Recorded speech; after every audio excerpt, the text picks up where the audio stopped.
তুমি? হ্যাঁ আমি কেস লেখাতে এসেছি। কিসের কেস? আমার ভাইয়ের খুনের কেস। আমার ছোট ভাই বিজয়কে অন্যায়ভাবে খুন করা হয়েছে। তোমার ভাইকে যে খুন করা হয়েছে তার কোনো সাক্ষী বা প্রমাণ আছে? সাক্ষী আমার কাছে আছে, তবে প্রমাণ বের করতে বেশি সময় লাগবে না। কেস লিখুন। 1 সেকেন্ড দেরি না করে এখান থেকে বেরিয়ে যা, তা না হলে তোর ভাইয়ের কবরের পাশে তোকেও কবর দেব।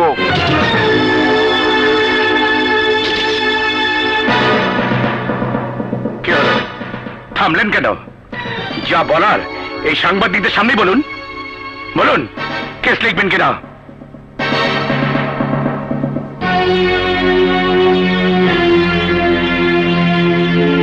মতলব কেসটা এন্ট্রি করে নাও। যে মারা গেছে এর নাম কি? বিজয় চৌধুরী। আসামির নাম ওসি সিকান্দার, সাব ইন্সপেক্টর মতলব আলী, সাব ইন্সপেক্টর সুলতান।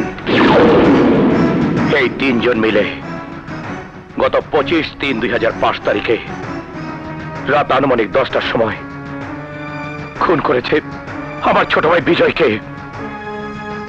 আমার বিশ্বাস আসামি নয়, পুলিশ অফিসার হিসাবে এই কেসের ব্যাপারে আপনারা আপনাদের দায়িত্ব ঠিকভাবে পালন করবেন।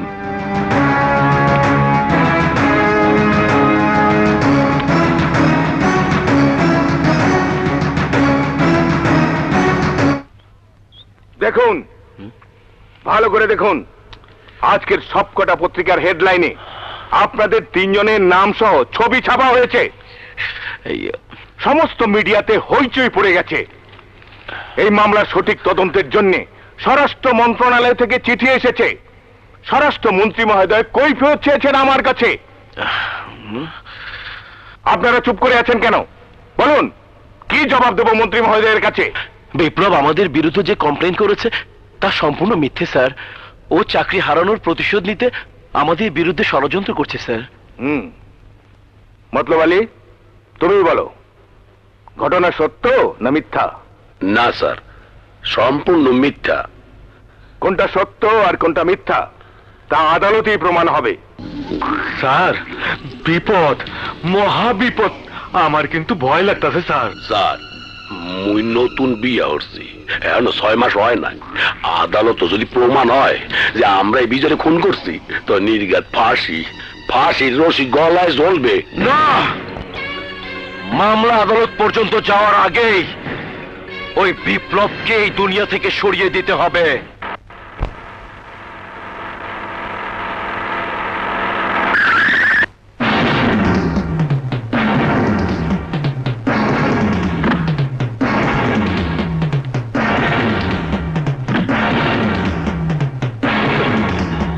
তোরা কি চাস? তোর জান।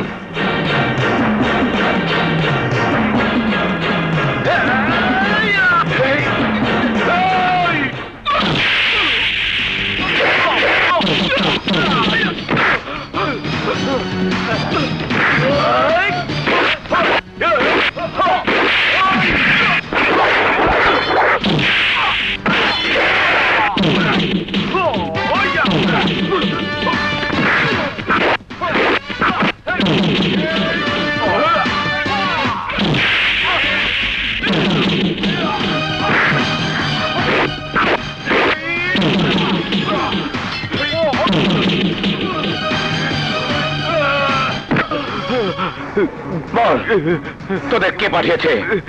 বল। ওসি সিকান্দার। সিকান্দারকে কি বলিস? আমার ছোট ভাই বিজয়কে নির্দোষ প্রমাণ না করা পর্যন্ত ওরা এই পৃথিবীতে বেঁচে থাকবে।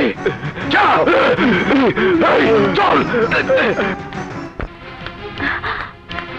ওসি সিকান্দার তোমাকে মেরে ফেলতে চাই বিপ্লব। তুমি কিছু ভেবো না, সত্যকে কেউ কোনোদিন চাপা দিয়ে রাখতে পারেনি। কাল আমি তোমাকে আমার বস অ্যাডভোকেট নাসির খানের কাছে নিয়ে যাব। ঠিক আছে, চলো। মুক্তির কাছে আমি আপনার পুরো ঘটনাই শুনেছি। বলুন আপনার জন্য কি করতে পারি? আপনি যদি আমার ভাইয়ের খুনের মামলা পরিচালনার দায়িত্ব নেন, তবে আমার বিশ্বাস খুনিদের খুনি প্রমাণিত করে তাদের ফাঁসি কাষ্টা ঝুলাতে পারবো। স্যার, আমি অনেক আশা নিয়ে বিপ্লবকে আপনার কাছে নিয়ে এসেছি। Please sir. ওকে ওকে, আমি বিজয় খুনের মামলার দায়িত্ব নিলাম। Thank you. মুক্তি, তুমি এই মামলার সমস্ত কাগজপত্র রেডি করো। ঠিক আছে স্যার। বিপ্লব সাহেব, এই মামলা নিয়ে আপনাকে আর ভাবতে হবে না। এই নাসির খান যখন মামলা নিয়েছে, তখন খুনি 20 হাত মাটির নিচে লুকিয়ে থাকলো, ফাঁসির দড়িতে তাকে ঝুলতে হবে। Thank you. চলো। ওয়েলকাম।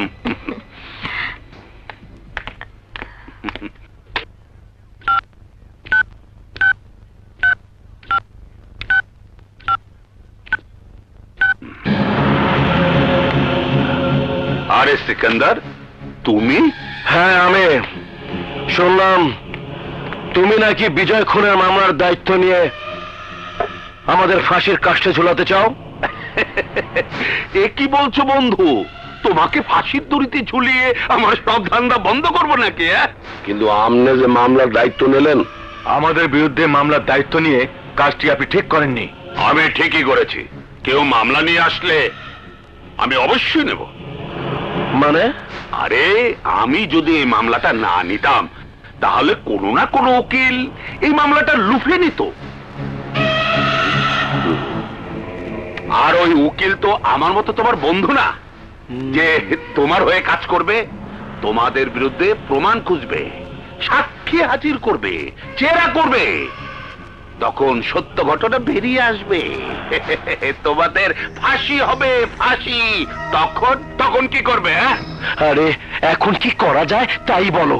জীবনে যত মামলা নিয়েছি, আজ পর্যন্ত হারেনি।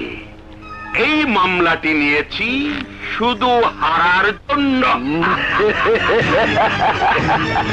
এই না বন্ধুর মতো কাজ করেছো। তুমি চলে আসার পর ওসি সিকান্দার অ্যাডভোকেট নাসির খানের চেম্বারে আসে। ওরা দুজনের বন্ধু। তোমার মামলা নেওয়ার ব্যাপারটা ছিল সম্পূর্ণ সাজানো। তাহলে উপায়? তুমি যদি আমার উপর ভরসা রাখতে পারো, তাহলে বিজয় খুনের মামলা দিয়ে আমার ওকালতি জীবন আমি শুরু করতে চাই। Order, order, order. আসামি পক্ষের উকিলকে তার বক্তব্য পেশ করার জন্য অনুমতি দেওয়া হলো। Thank you, your honour.